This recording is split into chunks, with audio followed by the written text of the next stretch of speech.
அன்பார்ந்த சாயிப் டாக்ஸ் ஊடக நண்பர்களுக்கு வணக்கம். நான் உங்கள் அகமது சாயிப். இன்றைக்கு திருச்சி ஜமால் முகமது கல்லூரியின் பவள விழா நிகழ்ச்சியில் முதலமைச்சர் மு.க.ஸ்டாலின் அவர்கள் கலந்து கொண்டு ஒரு சிறப்பான ஒரு பேச்சை வெளிப்படுத்தினார்கள். அந்த உரைக்கு பின்னால் இருக்கக்கூடிய சில சம்பவங்கள், அந்த உரைக்கு பின்னால் பொதிந்து கிடக்கக்கூடிய ஆழ்ந்த கருத்துக்களை சாயிப் டாக்ஸ் ஊடகத்தின் வாயிலாக உங்களோடு பகிர்ந்து கொள்வதை நான் மிக்க மகிழ்ச்சி அடைகிறேன். முதல்வர் என்ன சொன்னார் அப்படிங்கிறத நம்ம பதிவு செய்வதற்கு முன்னாடி, ஜமால் முகமது கல்லூரி எப்போது தொடங்கப்பட்டது என்று சொன்னால் 11 ஜூலை 1951 மரியாதைக்குரிய பெருந்தகைகளான ஹாஜி எம் ஜமால் முகமது சாஹிப் அவங்களும் என்எம் காஜாமியான் ராவுத்தர் அவர்களும் இணைந்து உருவாக்கினாங்க. இவ்வளோ பெரிய 75 ஆண்டுகளை கடந்த நிலையில் இன்றைக்கு பல்லாயிரக்கணக்கான பட்டதாரிகளை இஸ்லாமிய சமூகத்திற்கும் தமிழ் சமூகத்திற்கும் வாரி வழங்கிய ஒரு கல்லூரி. அந்த கல்லூரியை உருவாக்கிய சிற்பிகளான ஹாஜி எம் ஜமால் முகமது சாஹிப் அவர்களும் என்எம் காஜாமுதீன் ராவத்தர் அவர்களும் நிச்சயமாக பாராட்டுதலுக்குரியவர்கள், போற்றுதலுக்குரியவர்கள். அதைத்தான் முதலமைச்சர் ஸ்டாலின் அவர்களும் ரொம்ப தெளிவாக இன்றைக்கி விளக்குனாங்க. என்னென்னா, அது ஒரு சம்பவம்.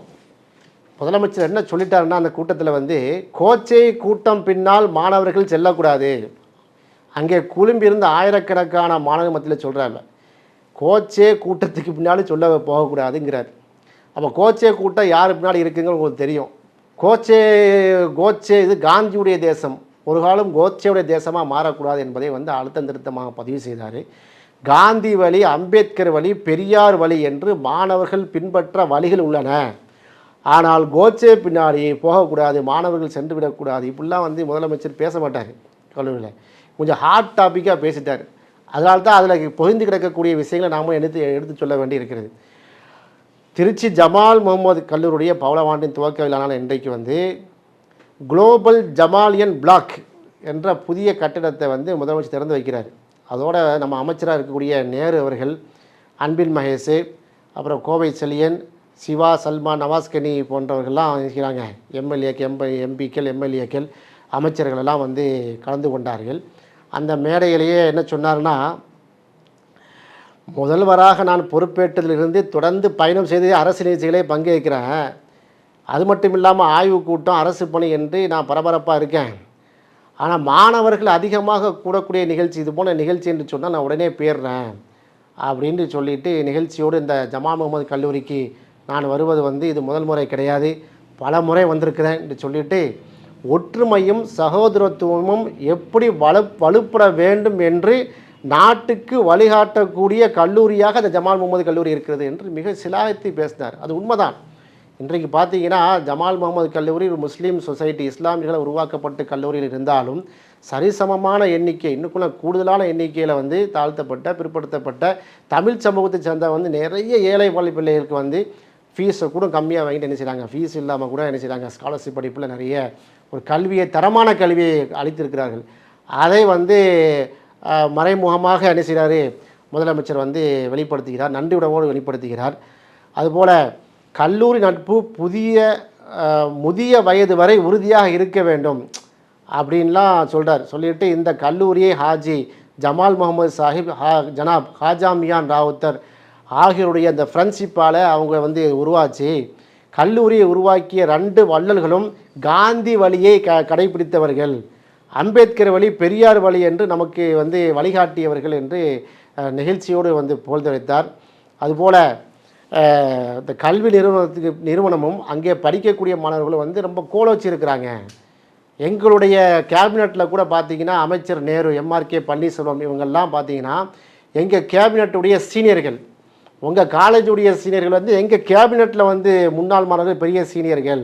அதுபோல் பல ஐஏஎஸ், ஐபிஎஸ் அதிகாரிகளை, நீதிபதிகளை கூட இந்த கல்லூரி தந்திருக்கிறது என்று சிலாகித்து சொன்னார்கள்.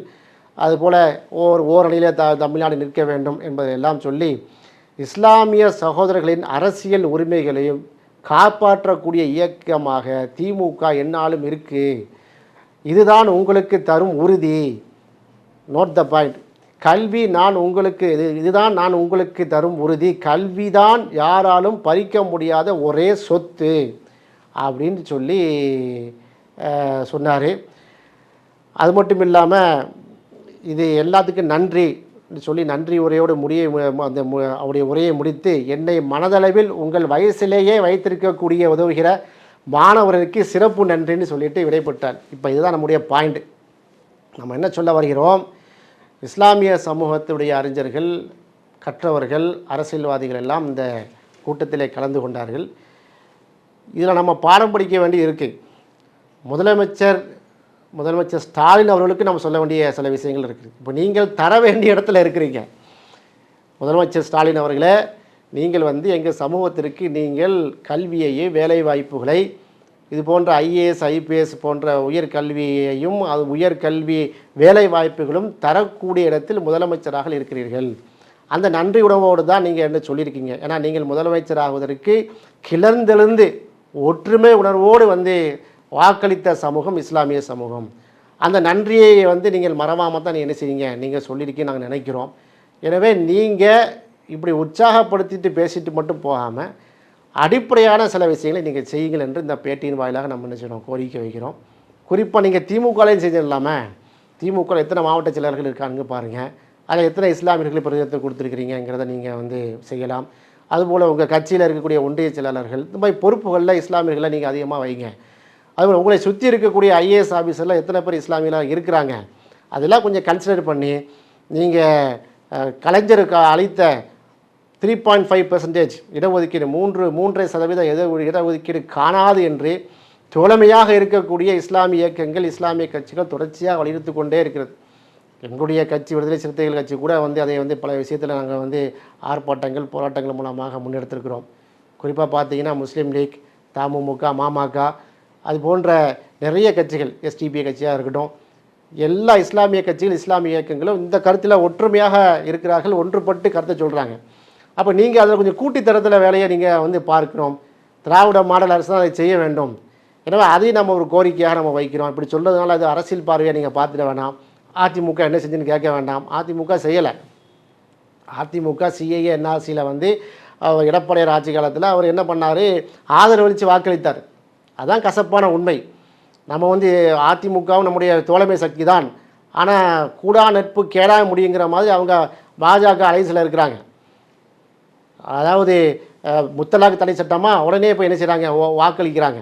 எதுக்கு, பாஜகவுக்கு சாதகமாக, முஸ்லீம்களுக்கு எதிராக வாக்களிக்கிறாங்க. அதுபோல் பொதுவான விஷயமா வேளாண் திருத்தச் சட்டமாக நான் விவசாயின்னு சொல்லக்கூடிய எடப்பாடியார் என்ன செய்கிறாரு, வேளாண் திருத்தச் சட்டத்துக்கு ஆதரவாக வாக்களிக்கிறார். இப்படி நிறைய முரண்பாடுகள் அதிமுகவில் இருக்கிறது. ஆனால் திமுக நட்பு சக்தி தானே முஸ்லீம்களுக்கு. அந்த அடிப்படையில் நாங்கள் சொல்கிறோம். உதாரணமாக அந்த சர்ச்சார் கமிட்டி இருக்குல்ல, சர்ச்சார் கமிட்டி 2006 ஒரு புள்ளி விவரத்தை வெளியிட்டுச்சு. Educational attainment of Muslim was found to be significantly lower than the national average. முஸ்லீம்களுடைய கல்வி பொருளாதார அந்த நிலையிலான் பார்க்கும்போது தலித்களை விட கீழே இருக்கிறது. சொன்னது யார், நீதிபதி சர்ச்சார். நாடு ஃபுல்லாக ஒவ்வொரு கிராமமாக சென்று ஆய்வு செய்து முஸ்லீம்களுடைய பொருளாதாரம் எப்படி நிலை எப்படி இருக்கிறது, முஸ்லீம்களுடைய கல்வி நிலை எப்படி இருக்கிறது, வேலை வாய்ப்புகள் அவங்க எத்தனை பெர்சன்டேஜ் இருக்கிறாங்க எல்லாம் பட்டியலிட்டு பார்த்தோம்னா அவ்வளோ டிஸ்கிரிமினேஷன், அவ்வளோ அந்த சமூகம் தலித் சமூகத்தை விட கீழ்நிலையில் இருக்கிறது என்று சொன்னாரா இல்லையா? அப்போ கைதூக்கி யார் விடணும், திராவிட மாடல் ஆட்சியிலேருந்து நம்ம ஃபஸ்ட் என்ன செய்யணும், கைதூக்கி விட வேண்டும். ஓவரால் கேட்டகரி 2001 சென்சஸில் பார்த்தீங்கன்னா ஓவரால் லிட்ரஸி ரேட் 59.1 முஸ்லீம்களுடைய பெர்சன்டேஜில். அதில் ஆண்கள் 67.6 67.6% படித்திருக்கிறார்கள் முஸ்லீம்களில். ஃபிமேல் பெண்களில் 50.1% படித்திருக்கிறார்கள். இப்போ 50 பேர் தான் படிச்சிருக்காங்க 100 பேரில் நாலு அளவில். தமிழ்நாட்டில் கொஞ்சம் தமிழ்நாடு அளவுக்கு நீங்கள் எடுத்திங்கன்னா மேலே கீழே கொஞ்சம் இருக்கும், 5% 10% கூட குறையாக இருக்கலாம்.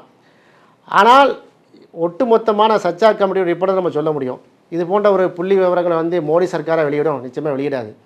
அப்போ தமிழ்நாடு அரசு இதை சிறப்பு கவனம் செலுத்தி முதல்வர் ஸ்டாலின் அவர்கள் முஸ்லீம்களுடைய கல்வி எப்படி இருக்கிறது, பொருளாதாரம் எப்படி இருக்கிறது, அவங்க அரசு வேலைவாய்ப்பில் எத்தனை பெர்சன்டேஜ் இருக்கிறாங்க, காவல்துறையில் எத்தனை பேர் இருக்கிறாங்க, நீதித்துறையில் எவ்வளோ பேர் இருக்காங்கிறது நீங்கள் ஒரு சிறப்பு என்ன செய்யுங்க, ஒரு ஸ்டேட்டஸ் எடுங்க, சென்சஸ் எடுங்க, எடுத்து எங்களை கைதூக்கி விடுங்கள். என்பதைத்தான் இஸ்லாமிய சமூகம் கூட கோரிக்கையாக வைக்கிறது.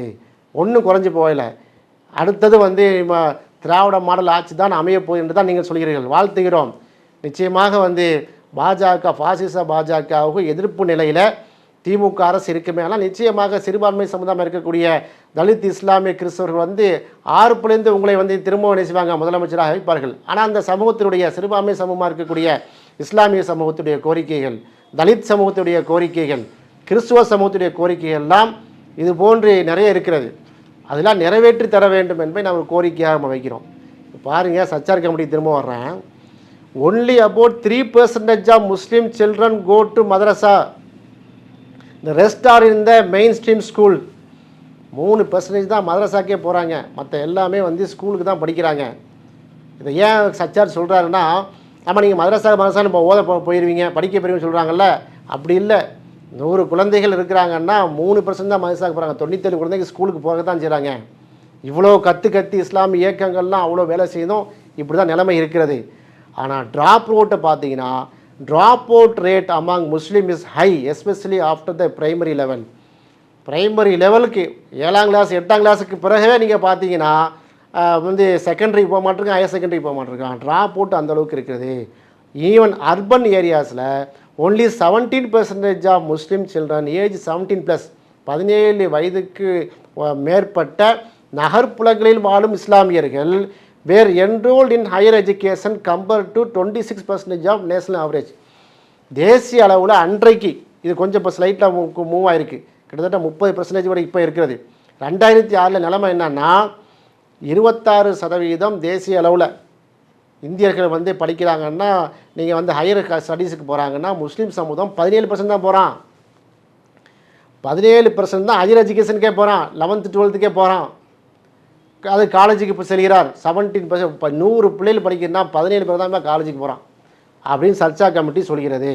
அதுபோல் representation in professional and technical education was very low. அதை சொல்லவே முடியல. ஐஏஎஸ் ஐபிஎஸ் உருவாக்கிய ஜமால் முகமது கல்லூரி என்று பெருமிதமாக சொன்னார் முதல்வர்கள். அப்போ இது வந்து முதலமைச்சர் அரசியல் பார்வை மட்டும் இல்லை, சமூகத்தின் பார்வையும் இருக்குது. அதை நம்ம சொல்ல வேண்டியிருக்கிறது. இஸ்லாமிய இயக்கங்கள், இஸ்லாமிய ஜமாத்துகள் இதில் வந்து சிறப்பு கவனம் செலுத்தி கல்வி தான் நம்முடைய பலம். அது முதலமைச்சர் சொல்கிறாரா இல்லையா? இப்போ ஐஏஎஸ் ஐபிஎஸ் படிக்க வைக்கணும், நம்ம பிள்ளைகளை முதல்ல படிக்க வச்சுருக்கோம்ல, ஒரு டிகிரி ஹோல்டர் ஆக்கியிருக்கணும்ல. 10ஆம் கிளாஸ் 12ஆம் கிளாஸ் படித்த உடனேயே பார்த்தீங்கன்னா ஆட்டோமேட்டிக்காக பாஸ்போர்ட்டை எடுத்துகிட்டு அரபு நாடுகளுக்கு செல்லக்கூடிய பழக்கம் இன்னுமே இருக்கிறது. இந்த ஏஐ இருக்கக்கூடிய சாட் ஜிபிடி காலத்திலே அப்படி இருக்கிறது. ஆர்டிஃபிஷியல் இன்டெலிஜென்ஸ் வரக்கூடிய எந்த காலத்திலேயே எத்தனை இளைஞர்கள் வந்து நல்ல படிப்புக்கு போயிருக்காங்க சொல்லுங்கள் பார்ப்போம். அந்த பாறை இன்ஜினியர் வந்து மோசமான கல்வி இல்லை, நல்ல கல்வி தான். இன்ஜினியரிங் படித்து சிவில் இன்ஜினியரிங் படித்து விட்டு வரையாங்கிறான். ஒழுங்கான ஜாபுக்கு போகிறான்னா 8000 ரூபா சம்பளத்துக்கு நிற்கிறான். இப்போ இந்த நிலை மாற வேண்டும். லீடர்ஷிப்பை உருவாக்க வேண்டும் சமூகத்தில். எல்லாம் பார்த்தீங்கன்னா லேபர் கேட்டகரியாகவே இருக்கக்கூடிய நிலைமை இருக்குது. இதைத்தான் முதலமைச்சருடைய கவனத்தை நாம் கொண்டு வர்றோம். அரசாங்கத்துடைய சப்போர்ட்டு நமக்கு வேணும்.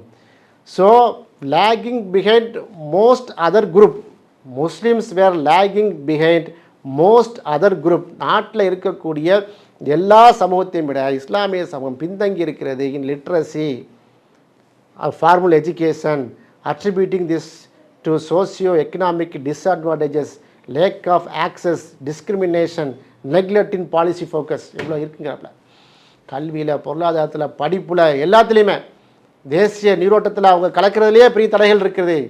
அவர்கள் வந்து நிறைய டிஸ்கிரிமினேஷன் பண்ணப்பட்டிருக்கிறார்கள். அவர்கள் வந்து என்ன ஒதுக்கி வைக்கப்படுறாங்க. இப்படி எல்லாம் சொல்லி கடைசியில் வந்து அவர் சச்சார் வந்து கமிட்டி வெளியிட்டாங்கள்ல, இன்னும் கிணத்தில் போட்ட கல்லாக கிடைக்கிறது.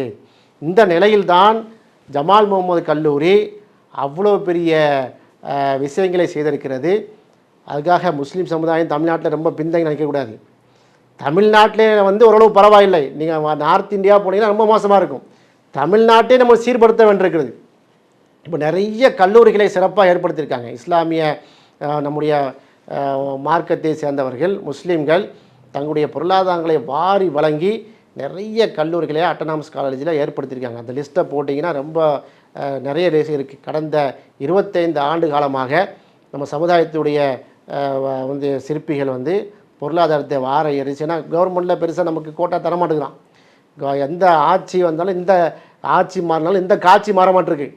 எனவே என்னென்னா நம்ம நம்மளுடைய செலவுடைய கல்லூரி ஆரம்பிப்போம்னு சொல்லி 1951 நியூ காலேஜ் சென்னை, அதுபோல் எம்எஸ்எஸ் வக்கு போர்டு காலேஜ் மதுரை வக்கு போர்டு காலேஜ், அதுபோல் வாணியம்பாடி இஸ்லாமிய கல்லூரி, இப்போ நிறைய மேல் விசாரத்தில் இருக்கக்கூடிய Abdul Hakeem college of engineering, Nellai engineering college of NEC நம்ம திருநெல்வேலியில், திருச்சி ஜமால் முகமது கல்லூரி, பாக்கியாத் சாலி அரபிக் காலேஜ், இது மாதிரி ஆலி முகமது சாலி பாலிடெக்னிக்கு சென்னையில், அல்லமீன் பாலிடெக்னிக்கு, ஜாகிர் ஹுசேன் காலேஜ் இளையாங்குடியில், ஹாஜி கருத்தராவுத்தர் காலேஜ் நம்ம உத்தமபாளையத்தில், காகித மில்லத்து கல்லூரி அகெயின் சென்னையில், சதத்துல்லா அப்பா கல்லூரி நம்முடைய திருநெல்வேலியில், இப்படி பார்த்திங்கன்னா நிறைய கல்லூரிகளை சமுதாய புரவலர்கள் ஏற்படுத்தியிருக்கிறார்கள். இருந்தாலும் அடிப்படையில் நான் பார்த்திங்கன்னா மற்ற சமூகங்களை நம்ம கம்பேர் பண்ணும்போது இஸ்லாமிய சமூகம் பின்தங்கி இருக்கிறது, கல்வியில் வேலைவாய்ப்பில் பின்தங்கி இருக்கிறது. முதலமைச்சர் ஸ்டாலின் அவர்கள் இன்றைக்கு மிக பெருமிதமாக சொன்னாங்க.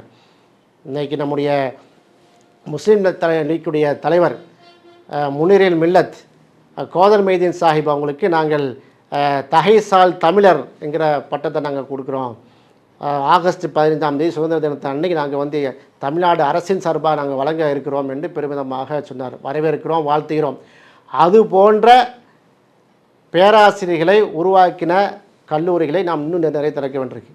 இது போன்ற இண்டிவிஜுவல்கள் பேராசிரியர்களுக்கு நீங்கள் என்ன செய்ய வேண்டும், இது போன்ற முஸ்லீம் மதத்தை சார்ந்த முஸ்லீம் சமூகத்தை சார்ந்த எலைட்ஸ் அணியை கண்டுபிடித்து கல்வியில் அரசு வேலை வாய்ப்புகளில் உயர் பதவிகளை தமிழ்நாடு அரசு நீங்கள் என்ன செய்ய வேண்டும், நீங்கள் அதை செய்ய வேண்டும். அது உரிய அங்கீகாரமும் உரிய பங்களிப்பையும் இந்த சமூகத்துக்கு வழங்க வேண்டும் என்று முதலமைச்சர் மு.க. ஸ்டாலின் தமிழ்நாடு முதலமைச்சருடைய மீது ஒரு பற்றுதலும் ஒரு நம்பிக்கையும் வைத்து இந்த கோரிக்கையை சமுதாயத்தின் கோரிக்கையாக முன்வைக்கிறோம். இந்த பேட்டியினுடைய நோக்கம் இதுதான் நோக்கம். நன்றி, வணக்கம்.